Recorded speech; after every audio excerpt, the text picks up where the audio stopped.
Reportage en Irak. Christian Bourdeux, c'est un Français que vous ne connaissez pas.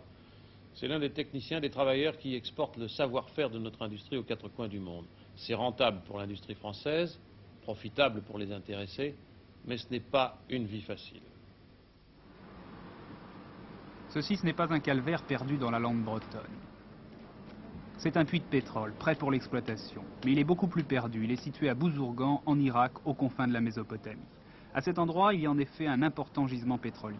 Le gouvernement irakien, qui a nationalisé son pétrole depuis quelques années, a confié la prospection de ce secteur à la société française El Ferro.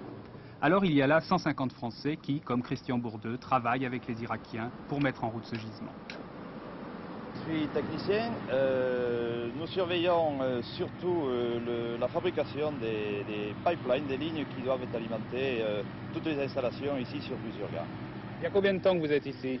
Il y a à peu près un an, il y aura très bientôt un an, que je suis sur le chantier ici à Bouzourgan depuis l'ouverture des travaux. Et vous comptez rester combien de temps? Je compte rester jusqu'à la fin des travaux qui devront se terminer vers la fin de l'année, à quelque chose de près, vers la fin de l'année, début 77. Christian Bourdeux a 41 ans. Il est marié, il a 2 enfants.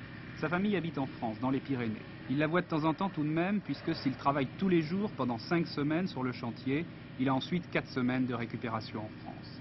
Mais ici, le travail est dur. L'été, cette région est considérée comme la plus chaude du monde, et en plus, il y a le vent. Alors on peut se demander ce qui pousse un Français à partir dans de telles conditions. Ce coin de Bouzourgan, c'est un des coins qui, pour nous, paye pas trop mal, disons. Il faut compter environ 60 à 70% de salaire expatriation supplémentaire sur le salaire en France. De plus que si vous travaillez dans les mêmes conditions en France. De plus que si on travaillait dans les mêmes conditions en France, oui, exactement. Mais les conditions climatiques, quand même, sont assez dures, surtout durant l'été. Nous travaillons, enfin, il fait 57 degrés facilement à l'ombre, hein. Je dis bien. Mais c'est sans doute l'isolement qui est le plus difficile à supporter. Bien sûr, le soir, pour se distraire, on joue aux boules, au foot ou au volley. Mais Bouzourgan, où il n'y a exclusivement que des hommes, est à 80 km de toute ville.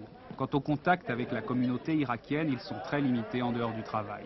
Les barrières du langage, du mode de vie, font que même à la cantine, chacun mange de son côté. On n'a pas de journaux, mais tous les collègues qui rentrent de récupération, chaque fois qu'ils arrivent, ils amènent des journaux français. Ce qui nous permet de se tenir un peu au courant de l'actualité.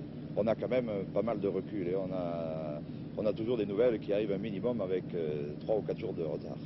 Si c'était à refaire, vous reviendriez ici, vous recommenceriez? Oui, bien sûr, oui, bien sûr, je crois bien que oui.